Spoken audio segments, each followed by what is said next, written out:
Well, it's that time again. Counted Off is live in studio today in Nashville, Tennessee. And I have my good buddy Scott Joyce here. We're going to play music, talk about good times, old times, new times, and things like that. But you know what? Scott had a special request today. I was playing on my old intro for the show. Yeah. And so we're just going to rock with this and see what you guys think. Hello, what you doing? Rockin' the boat like no other. You're kidding, right?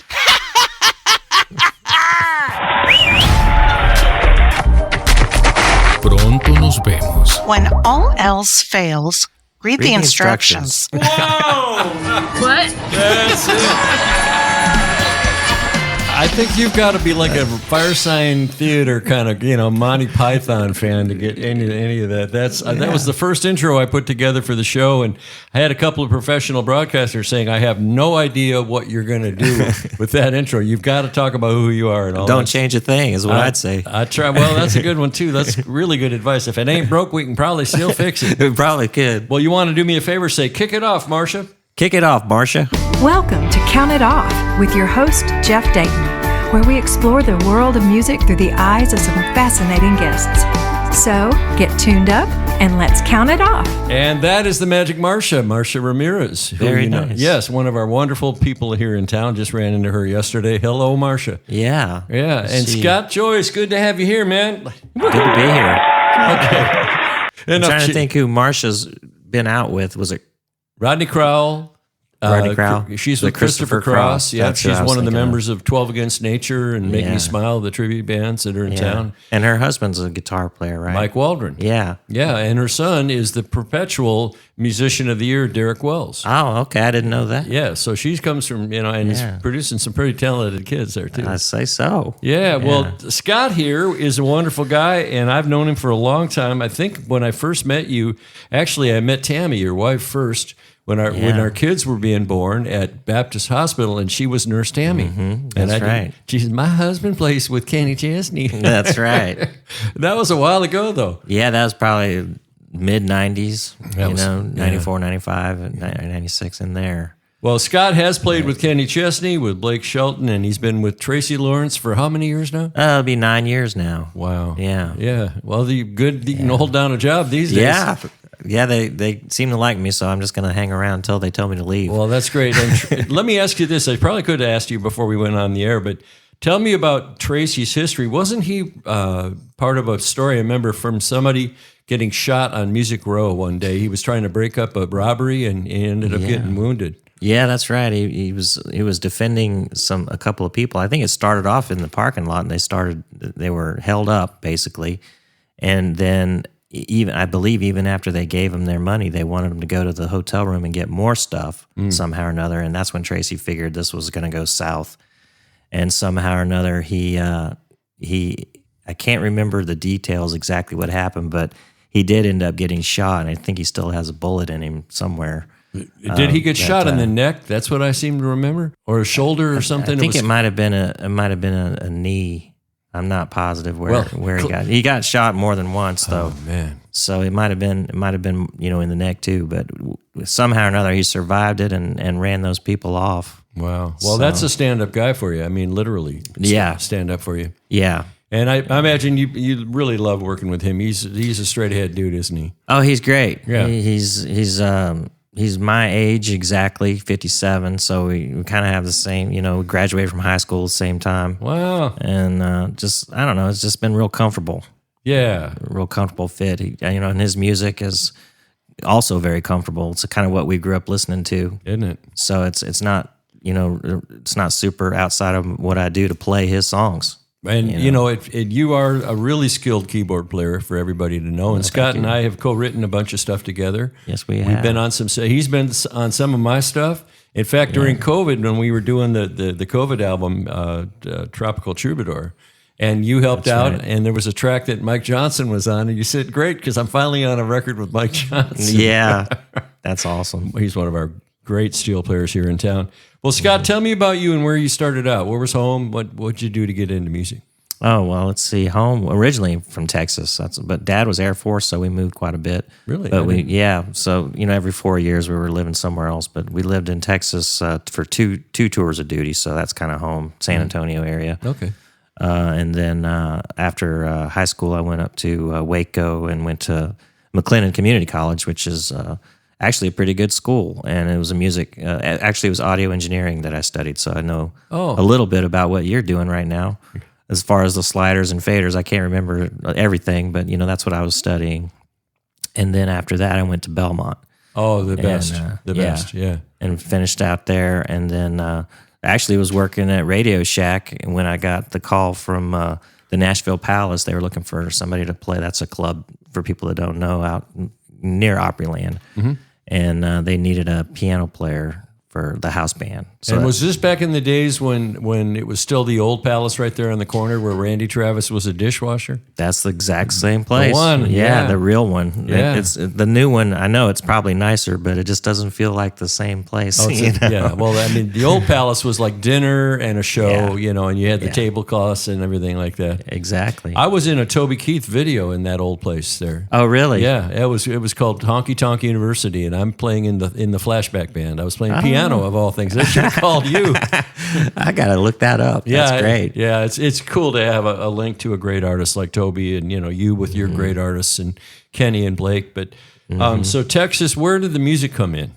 Well, as far as when did I start playing piano, that kind of thing? Yeah. It's about 7 years old. It's about 7 years ago.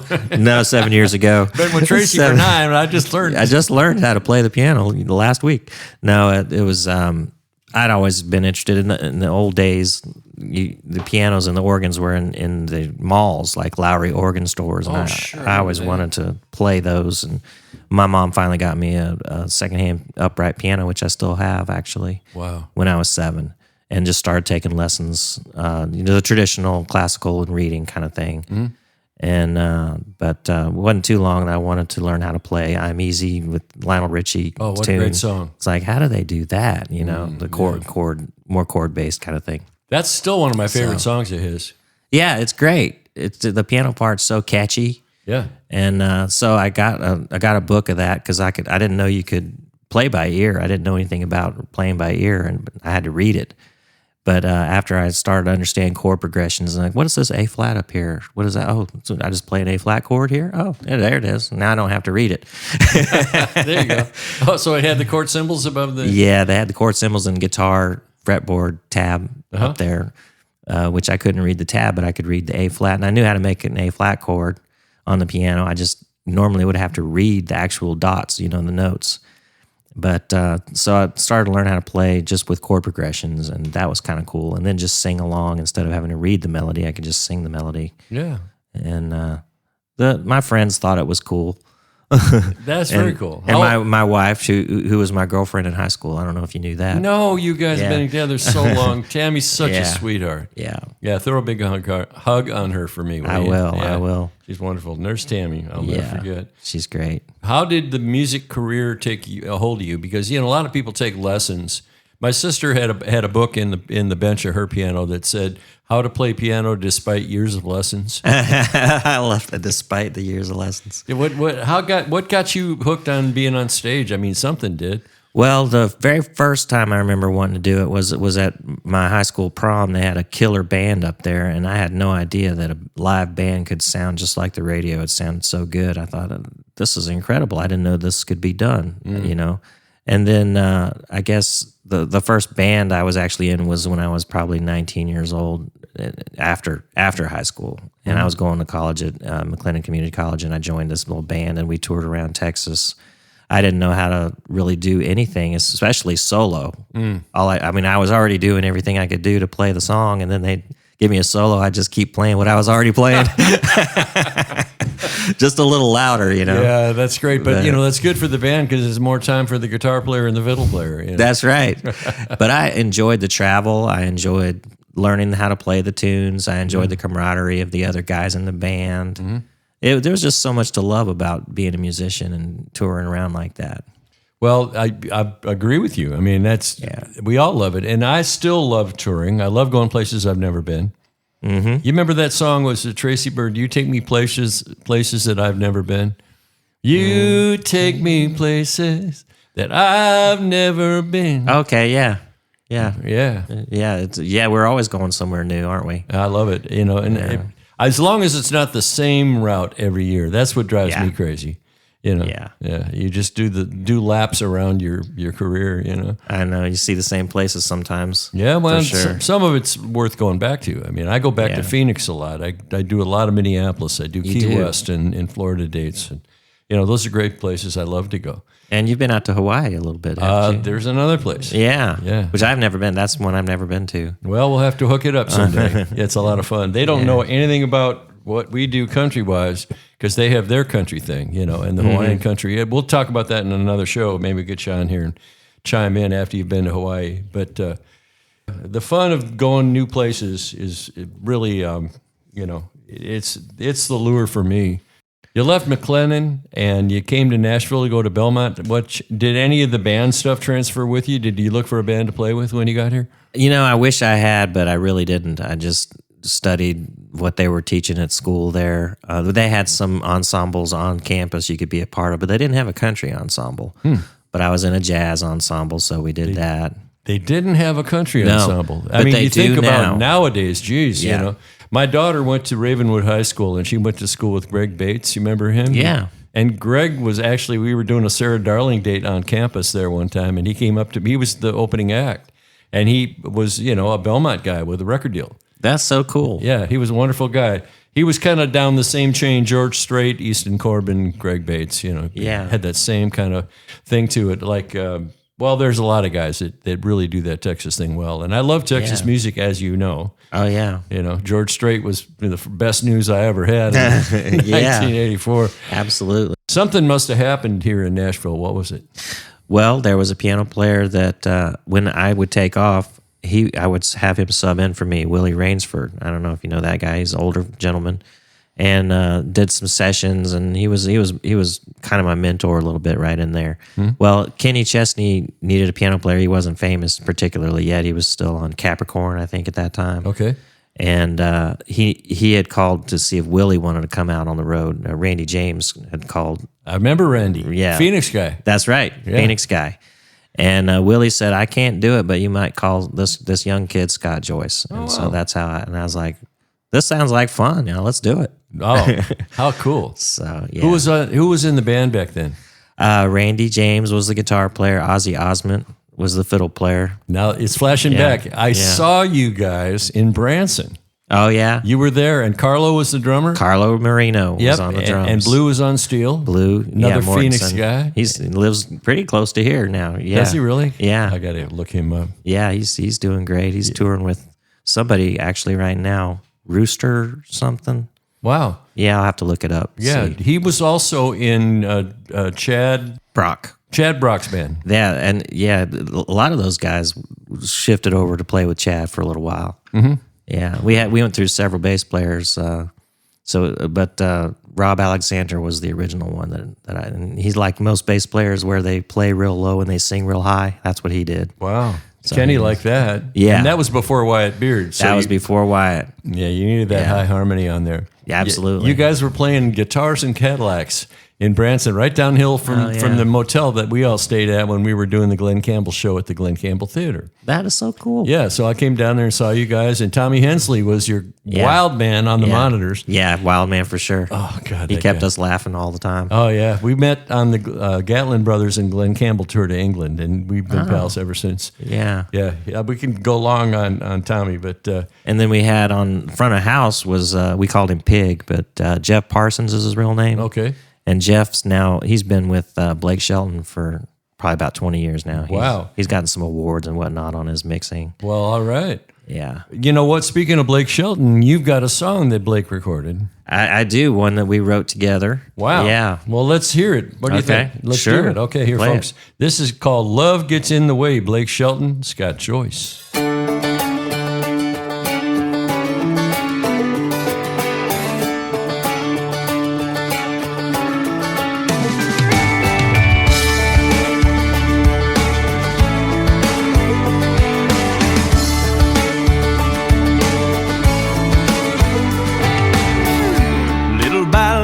Now, babe, I've come a long, long way, picking up the pieces that you threw away. Did you give it up? Did I let you down?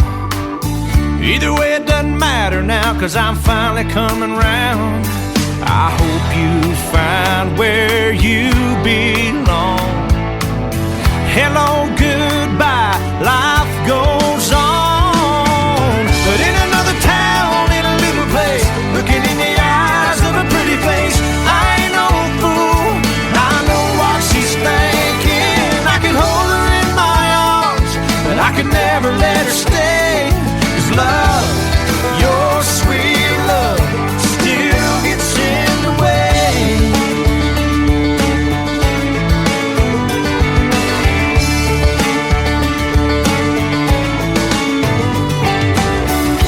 Minute by minute I hear the voice in my heart. Be a man, take her hand, and make a new start. So I think a little less, I drink a little more.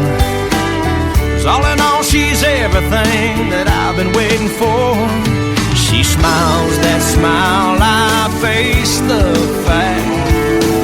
Love's a give and take thing, that I can't give it back. Oh, in another town, in a little place, looking in the eyes of a pretty face, I ain't no fool, I know what she's thinking. I can hold her in my arms, but I can never let her stay. 'Cause love, your sweet love, still gets in the way. Man, what a good song. Thank you. Yeah. You guys were proud of that, I bet. Oh, we were having a good time. That's, I believe that's Brent Rowan on the electric guitar there. Brent Rowan. Yeah. Man, he was a killer. Oh, he was great. Yeah. And I can't remember who all else was on the session. But Well, you were on the keys for that. I was right? playing keys on that, and Bobby Braddock was producing at that time. Wow. So he was there. Wow. So that was Good old Bobby. You know, that was quite the day. Yeah, what a tremendous Yeah. artist and writer he was, you know. Or Yeah. was, you know. Yeah, he was awesome, and he's written a lot of songs that everybody knows. Well, one of my favorites was Lobster Never Flounder. I don't think I know that one. Yeah. He wrapped his line around her, then they drove off in his carp. Oh, I lobster never flounder, eel. I octopus his face in, but eel only break her heart. That's great, Jeff. Yeah, it's way on back. That album also had a song on it called Orthopedic Blue Suede Shoes. Okay. I got to dig into this stuff. Oh, you know, Bobby was one of those guys. He, for those who don't know, Bobby was the guy who co-wrote one of Tracy's big hits, Time Marches On. That's right, he did. And he wrote... Texas Tornado. Yep, and he also wrote a lot of stuff for Toby, like "I want to talk about me, want to talk about me." Yeah, he wrote that. And How Do You Like Me Now? Oh, that one. Oh, that's right, he wrote that too. Yeah, yeah. Just a tremendous writer, and he and Deborah Allen did a lot of stuff together. Well, we're just kind of going deep off the geek end here. Yeah, loving it. Yeah, but what a great job, and you know, from Kenny Chesney, which I know a lot of guys turned over in Kenny's band back then, and I know that Ozzy and Randy James and all those guys ended up moving on, and Sean Paddock, young Sean, came in. Yeah, Sean came in. He was right after Carlo. Okay. Yeah, and he did a great job. I think Blue knew his dad. I guess his dad is a musician, Sean's dad. Mm-hmm. Yeah, Texas Don, we called him. Okay, so you know this. I've known Sean since he was 12. How about that? And we were in Fountain Hills with the early band, the Dayton Privet Band, and then it became High Noon after a couple of years. Nice. And Mark Prentice, who you know here in town, great musician and producer and session guy, and plays on the Opry sometimes.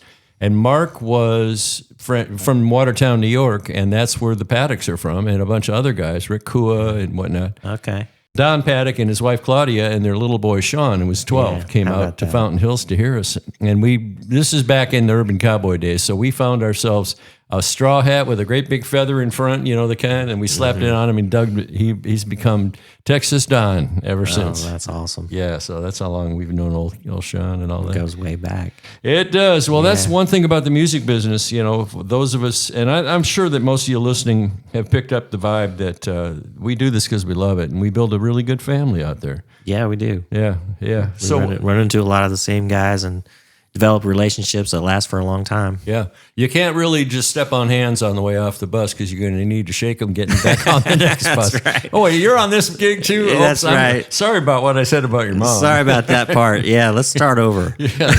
So better not to have to start over. Just keep it good, you know. Yeah, that takes a little bit of learning. Yeah. A little learning curve there. But yeah. Well, that's a title. The Learning Curve. The Learning Curve. Let's do it. As soon as we shut this off, we're going to crank out his upright piano and get on it. That sounds good to me. Yeah. So do you remember being with Kenny when Ronaldo Martin was in the band? You know, it's a little fuzzy. I remember I did a gig with Ronaldo Martin, just him, at some point after that. So I must have run into him in the band. So you must be talking about the same. He must have. Same guy. Yeah. Yeah. And Ronaldo lives in Oceanside, California. He works like 35 gigs a month. I mean, the guys are working. He's amazing. And his sister was the famous Lisa Martin. Yes. Who we all loved dearly and miss her like crazy. Yeah. And Ronaldo's been a guest on the show. So if you want to check his stuff, you can go back to an earlier episode of Count It Off. Yeah. And check it out. And our guest, Scott Joyce, here from Nashville, Tennessee, formerly from Texas, and probably a few other places in between. What was next after Kenny Chesney? After Kenny, let me think here. Well, let's see. I think I did some stuff with Jody Messina was in there. Oh yeah. Yeah. Did it just like half a year with her. She actually had her eye on another piano player that just wasn't available yet. So I was just kind of filling in, finishing out the year with her.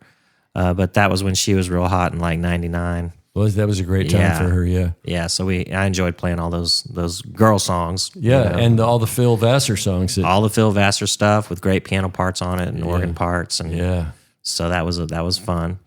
And then right after her was Blake. So that came in like 2000, 2001 with Austin was his first song. And that was at number 18. And when they called me, and Debbie Zavitson, I don't know if you know, Debbie called me, and I don't know how she got my number, but said, hey, do you want to come play or rehearse and play for Blake Shelton? And I hadn't heard of him. I was like, well, sure, you know, I'm available. And driving down to rehearsal, that song came on, Austin. And I thought, I like this guy's voice. He sounds great. This is going to be a lot of fun. Yeah. And it was. All 6'4" of them or 6'6" or whatever he is. Yeah. I think he's 6'4", isn't he? I don't remember, but at least, he was tall and he had really long hair back then. Oh, you know, God, the mullet. Yeah, totally. Those days. Yeah. When I was with Lee Greenwood, the guy that preceded me in the band, we kind of overlapped a little, was Eric Horner.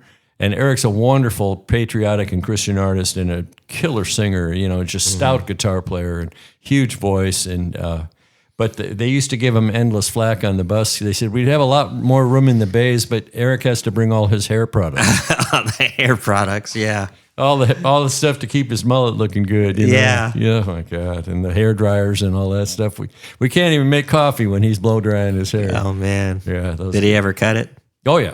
Okay, see, eventually they all cut it, don't they? Yeah, I think so. But now the mullet seems to be coming back on some, like a lot of baseball players and stuff have got a lot of hair coming out their hats, you know? Yeah, that's true. Hard to say what all they got going there. So, well, that's fun. And so you ended up with Blake. That had to be fun watching him rise up from that first single. That was a lot of fun, and like you said, just watching the rise was really great. Austin went number 1 and stayed there for like 5 weeks. Wow! And they had no promotion behind it, nothing, because the label that he was on closed or something. And really, Giant, I think. Yeah, but he was at Giant, and then they closed, and I believe Warner Brothers picked it up, and like they had already released the single, so they just went with it. Yeah. And it did great, and so they put a video to go with it, and there it was. But I still hear that song in the grocery store. Yeah, it's a great song. I shop up here at Publix for those of you trying to track us down. Yeah. Do you remember? We have to cut this too, but do you remember the girl that wrote that? It was a girl. It was at least 2 people, but there was a girl. She still doing stuff. You probably know her. David Kent and Kirsty Mana. Yeah, Kirsty Mana. Did you know her? No. Yeah, I thought she was some in your Debut circles. in 2001. No, I've not run into her. Okay. Okay. Well, she's still doing stuff around town here, I guess. But yeah, Kirsty Manor wrote that, and with who'd you say? I forget. Oh, Glenn said, I'll never forget. What's his name? David Kent. David Kent. Okay. Yeah. And it was that song now would be considered a little dated because it's answering machine song. Oh, right. Yeah, my cut with George Strait, says drop in a dime and there I'll be. Oh yeah, jukebox song. Yeah. Or payphone. Payphone. Yeah. 10 cents. 10 cents. Oh, yeah. I really have to change that line somehow. Yeah. And then there's the Jody Messina songs that send me a fax or send me a letter. People still fax, I guess, but Ooh. not as much. The ones who have CompuServe, maybe? Yeah, maybe, or for medical bills. Well, I don't need your fax number, thank you. Right. That's good. Well, So, what was the original question about after Blake? Was that? Well, just watching him grow. Oh yeah, I was going to say after Austin came out, he thought this is going to be easy, and then we'll just release another song. I'll have another number one song. Didn't happen. He released 3 or 4 songs that didn't even chart very well at all. And I think the next hit he had was "The Baby," which was a ballad, and finally got to the number one again. So I remember him being actually. Can you imagine Blake Shelton concerned that he's never going to be famous and this is never going to work out? That's the guy I saw. Yeah, and how many years on The Voice was he a judge? Jeez. I don't know. And probably the best judge they ever had. That was perfect for him. Oh. He's great with the one-liners, and he knows his country music history, and he knows what he likes to hear. So I thought it was a perfect match. That was something that his new management helped him get linked in with. He had John Doris to start with, and then he switched over to... I'm trying to think who it was. It was Narvel and Brandon Blackstock. Brandon actually just passed away not too long ago. I'm sorry to hear. But they hooked him up on The Voice, which was obviously very smart. Huge thing. Yeah, and everybody that was on Team Blake on the show was really a good artist. He picked good people. I actually helped write a single for a guy named Casey Musigman. And he was number 5 on the show. He was the top 5 guy from Team Blake. That's cool. Yeah, big guy from Spencer, Iowa. All right. I said, "Who's your mama?" That's a road dog joke. Sorry, guys. That's all right. It's just the way we talk. Well, let's listen to some more Scott Joyce music. This is a song that Travis Toy is singing the demo. Yes. And this is a Scott Joyce song called "The Start of Something Good." Mm-hmm.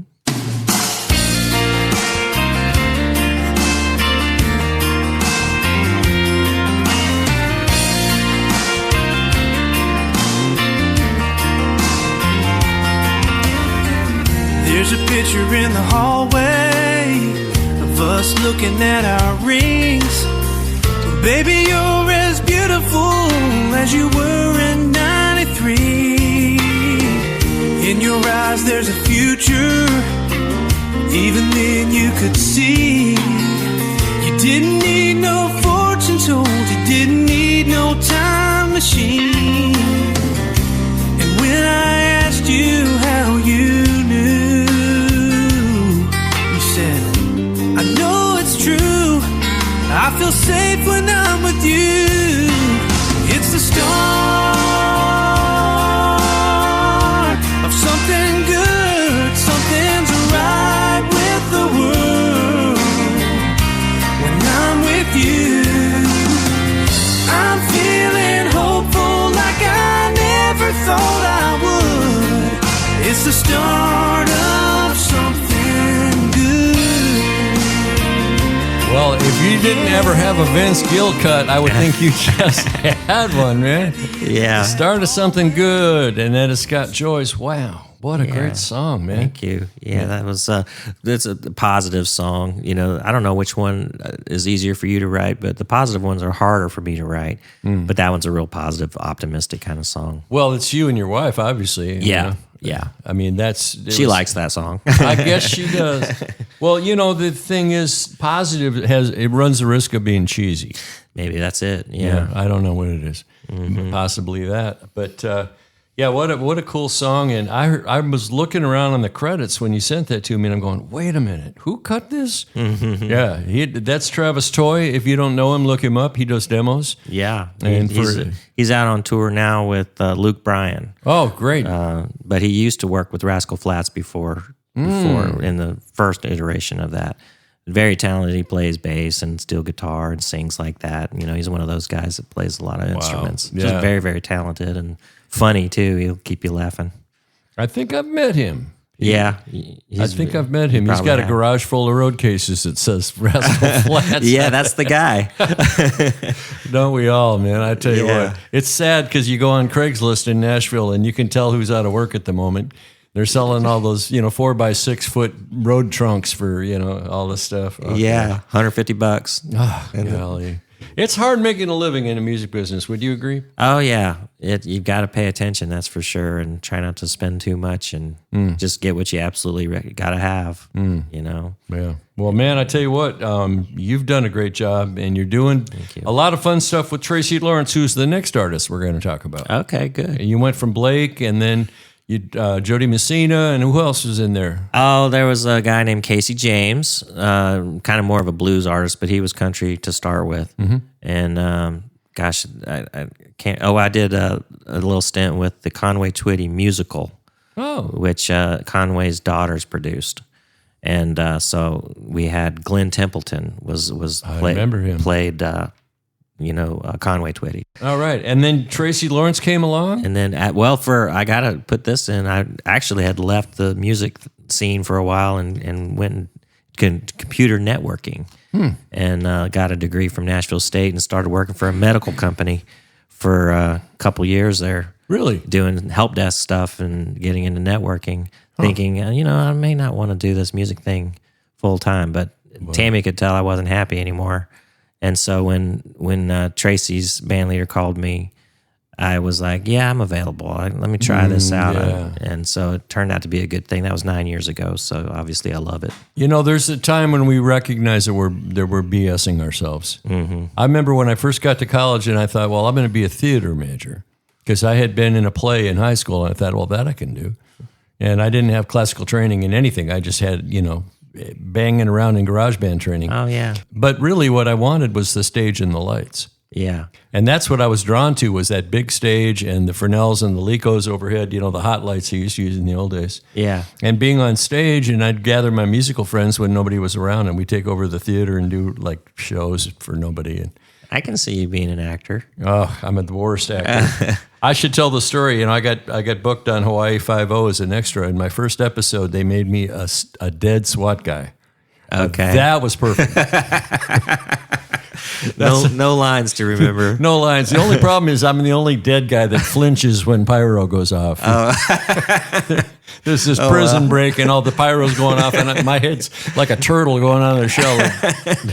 That would be hard not to react. Oh, and it's coming, and bam! Oh, jeez, I did it again. That's funny. Yeah, so no, acting for me, no. I'd much rather have a song on the show, which I ended up having. That's great. Yeah, See, yeah.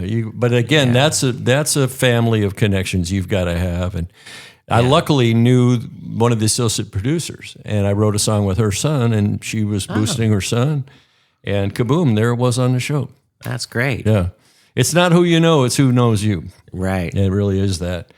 And then, so there you are with Tracy Lawrence. Yeah. You finished kidding yourself that you weren't going to do music. Yeah, I went ahead and put in my 2 weeks notice at the medical company and switched over back into music, and with a little different mindset this time. And like you were saying earlier about being kind to others as you're on your way up, I think I'm probably easier to live with now than I used to be when I was younger, trying to be nice to people, respectful to everybody, and maybe don't crack that joke if somebody's gonna get their feelings hurt at all, that kind of thing. Right. So I'm a little quieter, and I think Tracy is at that stage in his life too, where we're just kind of chilling. We're not partying real hard or anything like that. We're just doing what we love to do. Yeah. Tell us about the video series that you guys are doing with Tracy Lawrence. Oh, that's a great question. Yeah, it's called TL's Roadhouse. It's a podcast that he just wanted to do, kind of like you're doing here. And we started with we didn't know anything about what we were doing, and you can tell from some of those first episodes. But he brings in artists, athletes, comedians, just anybody that we can get, and have little conversations with them. I run the cameras, and we have Derek Derek Parnell runs the audio. I know Derek Parnell. Oh, yeah? He was at Sound Emporium. He's a great guy. Yeah, he was at Sound Emporium. That's the guy. Tell him I said, hey, man, what a great dude. Yeah. I enjoyed him a whole bunch. He was just a great vibe. Yeah. You know, he's funny. He's always about having fun and laughing, and he's so we have a lot of fun on the podcast. That's great. Obviously. Yeah, I think we used to kid around about having a dog named Parnell or something like that. Yeah, he's from Boston, right? I'm not sure. I think I'll so. have to ask Same him. guy though. Great dude. Yeah. Great dude. Yeah. Yeah. Well, that's fun. You know, so you're camera operator and kind of the coordinating of the production. And you and I obviously are not on camera, or we would have had hair and makeup here earlier. Right. I'd do some with this bald head of mine. Yeah, and you guys have, how many episodes have you guys put together? Do you know? I think we're about at 100 now. Wow, that's a milestone. Yeah, maybe 80 something. Wow. We're going to be at 100 by next year. Well, you're in the 40s on my radio show, the Beachfront Radio show, and you will be in the 30s on the podcast here, the Count It Off podcast. Very cool. Yeah, well, I'm honored. Thanks I'm working my way up to obscurity. I've never said that before. That's another good one. Well, there was a guy down in Tucson named Duncan Stitt, and he was with the Saddle City Band, and he said, I ain't hit bottom, but I'm still digging. That's good. Yeah, got to have a sense of humor in this business. Oh, my gosh, yeah. For sure. How many dates a year is Tracy doing? We do about, he does probably about 95. That's a lot. Including the acoustic stuff that I'm not on, but Derek is, and anybody who plays guitar and acoustic type things gets to play on. But I do probably about 75. I have a guitar and I'm available and a business card. Okay, well, I'm just kidding. I'll hand it to my band leader. Oh, you're not the band leader? No, Joe Caverly's the band leader. That's He's good. a fiddle player. Nice. And singer.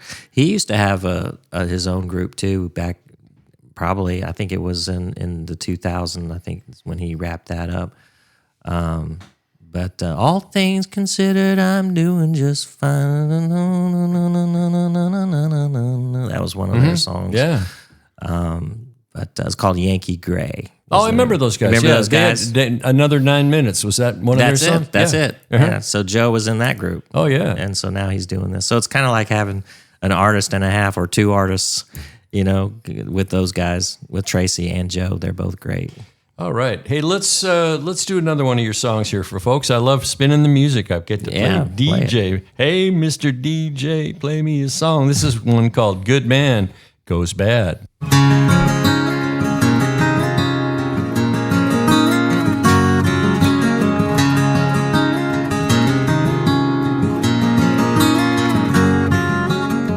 Pack of lies, pack of smokes, hotel room far from home. Sometimes a job takes a man away.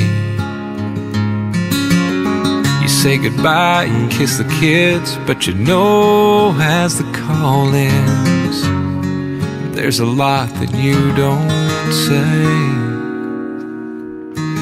That's how a good man goes bad. Loses everything he ever had.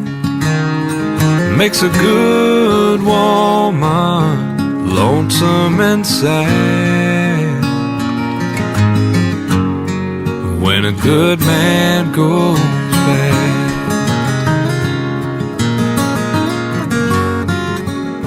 You take a cab to a bar, no plans to go too far. You just wanna know you could. You meet a girl and have a drink and a few more, so you won't think about the only one you should. That's how a good man goes bad. Loses everything he ever had. Makes a good woman lonesome and sad. When a good man goes bad. That's a cool song, man. Thank you. And I forgot something you told me about that today. I played on that. That was you playing acoustic guitar on there. Man. I love that track too. Thank you very much. I love playing on stuff like that. You know, I'm really kind of a mushy guy when it comes to. Well, your acoustic playing can't be beat. Yes, it fantastic. can. Well, I can start a list right now. Not for my money. Well, that's right. Matt McKenzie says I'm the best in my price range. Best in my price range, right? That's I love that saying. Yeah, that's one of his best. So, well, you and Tracy are really carving a great path. I mean, you're doing shows, you're getting to be part of the production on everything. Yeah. Yeah. What's in the future for Tracy and you? He always does his turkey fry, which is like a Mission Possible, I think is the name of it. We do a concert, basically cook out some turkeys and do a concert. Oh, yeah. And feed the homeless. So that'll be Where's coming that going to be, out in the country? I think it changes. I think it's going to be down at the Mission. So I think here in town. Downtown. Wow, yeah. And then he'll do the show probably at the Wild Horse, or what used to be the Wild Horse. I'm not sure what they call it now. Oh, the one on Second? Yeah. Yeah. So he does that every year. Okay. And where can people find your music, the Scott Joyce music? I know you've got a couple channels. Well, just I've got a website, just scottjoycepiano.com. Oh, that's great. So, and then you can get you for sessions and whatnot? Absolutely. Yeah. Call me anytime. My email me is on there, phone number. It's easy to get a hold of me. I like that. Yeah. I like that a lot. Well, this has been fun, and I hate to cut it short because I feel like I want to visit for another hour. No, that's fine. Tell stories and all that, but maybe next time, when I get to where I've had 300-400 episodes and I have to repeat, and have somebody back for a second time, I'd love to have you back, man. That'd be great. I'd love to come back anytime. You're one of those good people out there. I mean, I've liked you since we first started writing together, and you're just, folks, he's a wonderfully sensitive piano player, and he doesn't get in the way. I mean, there what was it? Love gets in the way, but not Scott on piano. That's a good way to put it. Yeah, there's great guys like that. One of my other favorites is Michael Broning, who's a jazz piano player from Phoenix. Mm-hmm. And the first time I heard him, he was sitting in with Ray Herndon's band out there, Ron Herndon, and they were called the Herndon Brothers, so they still are. Yeah. And he had Mike was just jamming along, and instead of like, look at how many notes I can play, like a lot of guys tend to do. You've heard those guys, that he was just laying it down in the pocket, and it was like, I love this guy. Yeah. And you're like that a lot, Well, thank you. Well, Jeff, thanks for having me on here. And and I've always enjoyed your songwriting and your guitar playing and your vibe, and playing live with you is always exciting and fun, and you have great repertoire. Wow, man, thank you. And it's always great to run across you in different places. Hey, that's Jeff Dayton. Oh, man, thank you. You're too kind. And Tammy loves you too. So yeah. Thanks so much for having me on here. I really appreciate it. Before we go, let's hear a little bit more of your music. This is called Great Old Man.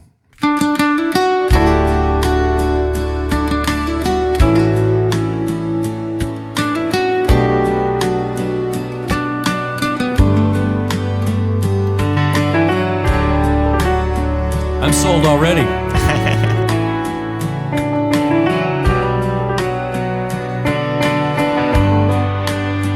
When I think of my last years, as long as this old heart beats, I'll probably drink a little less beer and have a dog at my feet. I'm gonna rock in my rocking chair, I'm gonna roll in my truck. I bet I'll only have one care, and that's being with the ones I love. People will say I'm set in my ways,